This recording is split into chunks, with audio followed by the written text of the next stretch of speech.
Hello and welcome to the One Life Church devotional series where we cover the entire Bible in 20 months. Well, today's chapters are Psalm 127 and 128.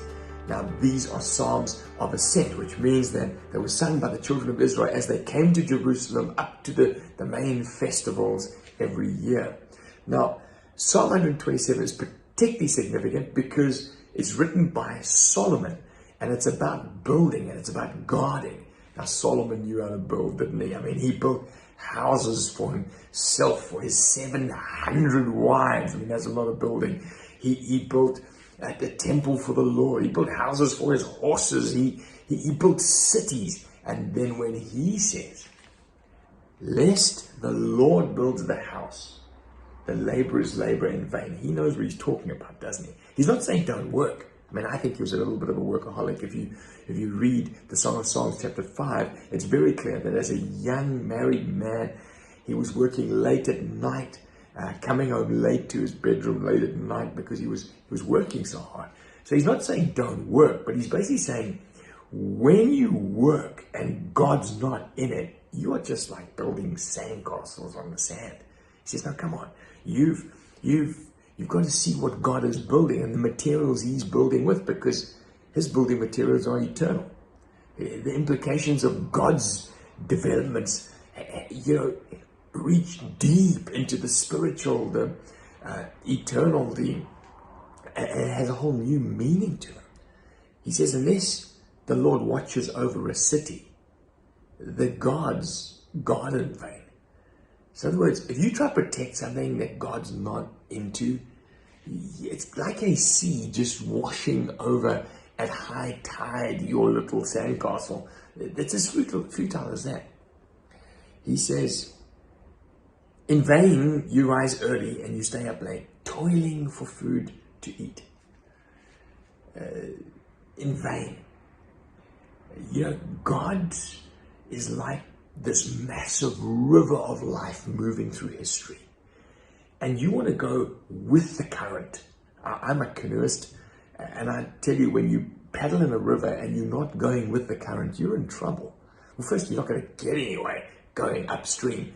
And if you take where the current's not flowing downstream, you're going to hit rocks, you're going to get marooned.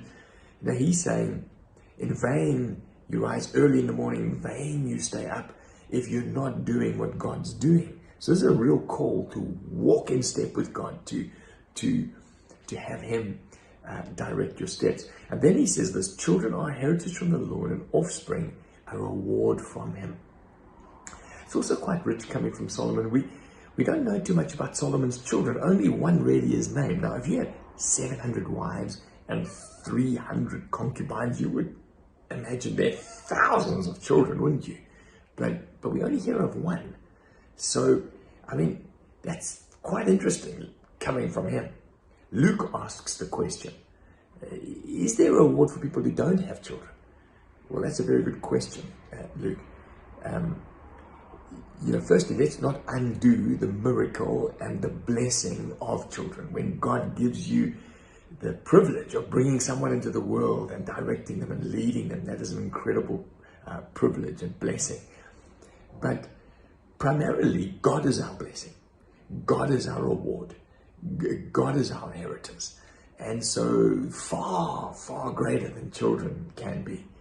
And so that would be the answer to that, Luke. But there is also in Scripture, for those who are barren, when they do have children, it's amazing how many of those children, you sort of make up for lost time, as it were, and become really special kids. But it says this, like arrows in the hands of a warrior are children born in one's youth. I can imagine a warrior pulling back his arrows, pulling them out of his quiver. My father has 3 sons and a daughter, and this scripture is very precious to him. I often hear him talking about it because his arrows have been like shot into England and shot down to Cape Town. And as an older man now, he looks and he sees, this is what he's done. He's shaped those arrows. He's guided those arrows. He's used his strength. He's aimed those arrows. And they're like an extension of his strength. And they have potential to do much good. I think they also have potential to do much evil. If this psalm was written now, I wonder whether they wouldn't use a missile as the metaphor. Because, one of the things, we can direct and use our strength and shoot out our arrows, but actually we've got to put them in God's hands, and He can direct. He can put a homing device in them. And actually, just like the laboring of a house and the laboring through our work and protecting what God's given us, we need to put our children in His hands too. He ultimately sends them and directs them where they go. And then Psalm 128 says, "Blessed are those who fear the Lord, who eat the fruit of, you will eat the fruit of your labor. Blessed are those who fear the Lord, because God will make you a fruitful vine." And so basically this chapter is also saying, those who fear God, there'll be a blessing over your family, there'll be a blessing over your work, and there'll be a blessing in the land in which you live. God bless you.